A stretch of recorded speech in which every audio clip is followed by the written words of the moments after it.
Daniel Padilla spotted ngang hinaharana si Catherine Bernardo at may pa-sunflower background pa. Halina't panoorin natin ang buong detalye.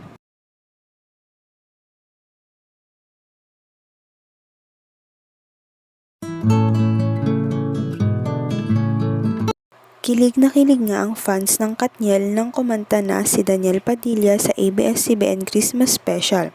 Hinarana nito si Kat at pinaparamdam na mahal pa niya ang dating girlfriend. Halatang halata naman na gusto pang mabalik ni DJ kung ano man ang samahan nila ni Catherine noon, ngunit si Kat ay parang tanggap na wala na talaga sila. Sa ngayon ay panoorin muna natin ang performance ni Daniel Padilla.